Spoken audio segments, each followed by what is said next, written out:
Good morning, guys. How are we all doing? I am Dan from Trading with Dan. This is our Bitcoin morning update and a look at those global markets as well, because I think next week is going to be a pretty interesting week, both for crypto and the regular market. So yeah, if you guys wouldn't mind smashing that like button, we shall go straight over to those Bitcoin charts.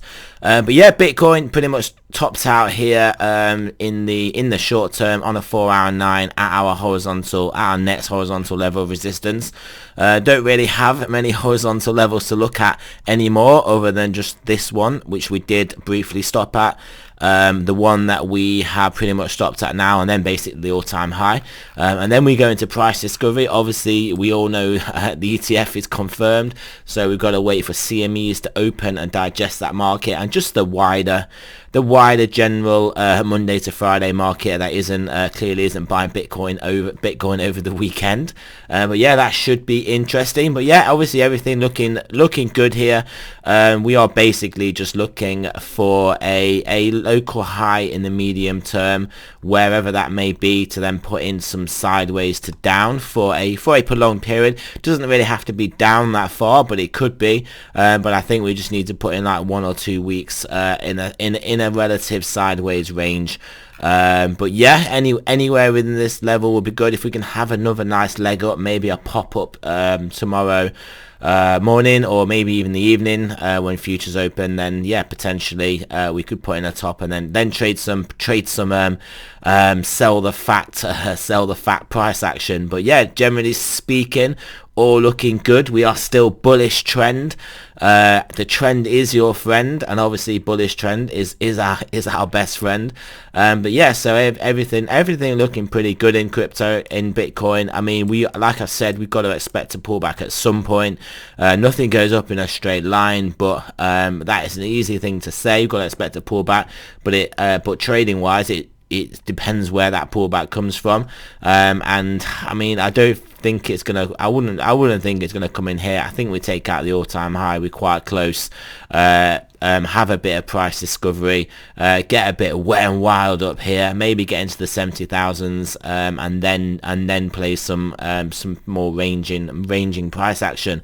If we have a look also at Ethereum, it is looking like it does want to put in a bottom here. If it can take out this horizontal, looks like it's getting supported by this very important level down here. We don't want to be losing this and coming down to the next level. But yeah, if we can get supported here, break back above this horizontal, and then ultimately, if we do get back above here, then I think that could be that could signal some FOMO into Ethereum. Bitcoin has obviously gone a bit nuts. Ethereum has not managed to keep up, but a lot of people in crypto are massive Ethereum fans. They understand its use cases. They understand it's a higher beta to Bitcoin. So at some point we have got to expect this to start to go on a run to the upside if Bitcoin is basically going to remain bullish. But that will obviously happen when we get a bit of sideways range in price action for Bitcoin. Bitcoin dominance, similarly a similar chart. There you go. You can see we are looking relatively bullish here, but like I've said, at some point, this will come down. This is just obviously altcoins clearly not able to keep up with Bitcoin whilst it's going on a run. But if we do look at a larger time frame chart, I mean, this is obviously not particularly bullish. So yeah, we could basically just be back testing the underside of this horizontal again, just testing some of these levels before ultimately breaking down. And then we will have that final blow off in alts, and it will be pretty fantabulous. Yeah, so stock markets obviously had a brilliant close here. This is on a daily. We don't normally look at dailies, but look, you can see it is great.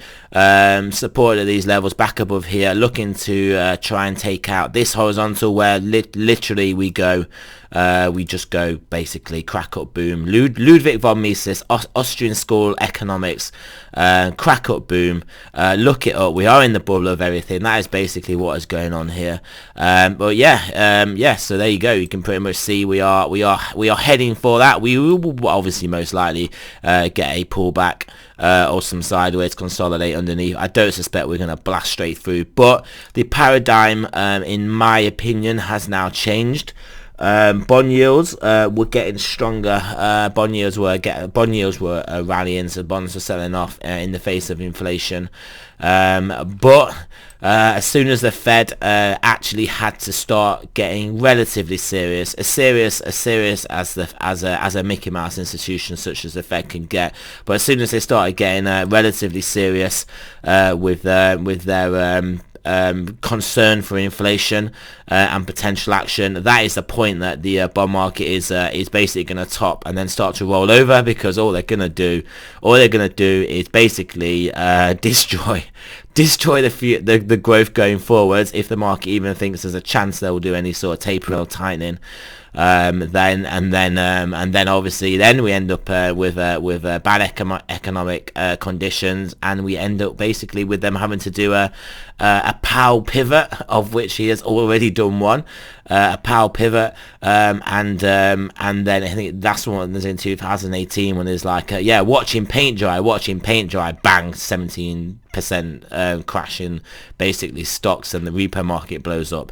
But yeah, he'll have to do another Powell pivot, which obviously the market kind of markets are forward pricing, forward basically predicting the future, not present or the past. So yeah, they're gonna basically predict lower bond yields as soon as the Fed starts saying it's gonna tighten. It's funny, isn't it? So the Fed basically ignores inflation, and bond yields go up. And then when it says it's going to fight inflation, bond yields go down. That's what happens. It will be a flattening of the yield curve. Flattening of the yield curve. So yeah, there we go. So yeah, anyway, so basically what I'm saying is things should start to look good for assets now. We should literally just end up in the only way we have massive debt globally, personally, government levels, corporation level. The only way to get rid of debt, well, there's two ways to get rid of debt. One isn't an option. It's basically a deflation, basically a complete bust and default, and the other one is just to so I've got a code, is a stealth default through basically inflation. But obviously you need to boil the frog slowly, and currently they turn the temperature up a bit too fast on that old inflation barometer, inflation thermostat or whatever, and the frog is kind of like thinking, wait a minute, what's going on here? Maybe I'm gonna jump out. So they need to tame it. Tame inflation expectations a little bit, but ultimately they need the inflation. Otherwise basically the debt is not the debt's ever going away, but the debt is going to basically become fully unsustainable in the near future. Clearly it's fully unsustainable, and in the not near future, something's going to have to potentially be done. But at present, inflation is the name of the game, which the Fed has always said. It's always said before that it wants inflation. It's increased its targeting to like symmetrical inflation target, which basically means higher than its 2% target. And yeah, the Fed have always admitted, is never denied that they want inflation, because that's basically the only way they can perpetuate their Ponzi system. Anyway, ran over. So DXY looking like it is breaking down, obviously in sympathy with the bond market potentially looking toppy here, and obviously so there you go. And also if we do look at the 10-year looking toppy, it is looking toppy. I mean, are we going to print a lower high, come back to the low? Are we going to print a lower low, or are we just going to have a bit of a pennant formation and then decide which way to break?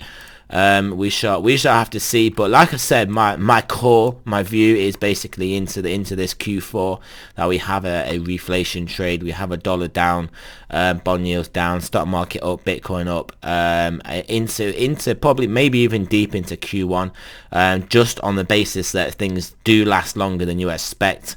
So maybe even deep into Q1, because most people are just realistically expecting it to be Q4, but yeah, deep into Q1 before we then start to the market then has another one of its tantrums. So yeah, nothing much else to look at on here. Let's just have a look at the stochastics. Yeah, 4 hour coming down, so like the downward pressure and price action. 10 hour 12 I'm sure still coming down as well, that we looked at yesterday. Yeah, 10 year pointing down here. Actually did turn back up though, as you can see. 12 year stochastic. That would be a good one to look at, wouldn't it? Yeah, 10 hour. I mean, 12 hour this is potentially looking like a bullish reset, to be honest. So yeah, I mean, we could obviously get. I am expecting a pump up on Monday. I am expecting a green week to a certain extent before, unless we then play a pullback from like a $70,000, $70,000 level towards the end of this week. 2-day looking to turn down as well. 3-day obviously looking good. 5-day looking good. Weekly turning down. Bi-weekly looking good. And monthly will turn back up as well, which will be good to see. But yeah, overall we know markets do not go up in a straight line. We get savage pullbacks. We don't have the 618 retracement, fib retracement is not a thing for nothing, and that basically implies an over 60% retrace of the move. So I'm not necessarily saying that is going to happen, a 60% retrace of this move, and obviously this doesn't have to be the top of the move, but what I'm saying is those things happen. So even a 20, 30, 40% retracement, even just if we get up to 68, 70 and we come back and backtest 58, maybe even 53, we have to expect these things. So yeah, there we go, guys. Remember, but I mean, having said that, but remember, we are looking bullish, we are looking good, and so I would expect obviously those levels to be bought on those back tests, and yeah, continue onwards and upwards to 100k Bitcoin. So there is the rally cry for this Sunday. Yeah, like I said, we should have an interesting week, because I think things are going to start to. We have had crypto looking good in the face of weaker stock markets, but I think we're now going to have a tailwind of potentially good stock markets and a weaker dollar as well going forwards. But yeah, we shall see. I may be wrong, you never know. HSBC may go bust. The plethora of other Chinese property companies, I think there's one called Kaiser Holdings or something like that, or they're another big one they're all basically bust. But yeah, we shall see. But yeah, we shall see. I don't think we're gonna have a beautiful deleveraging as that China shill BlackRock CEO thinks that we're gonna have, who basically is funneling Americans' money into the Chinese bond market, because they are all basically criminal globalists. But anyway, there we go, guys. Not financial advice, clearly. I'm not a financial advisor. Always do your own research, and I shall speak to you guys soon.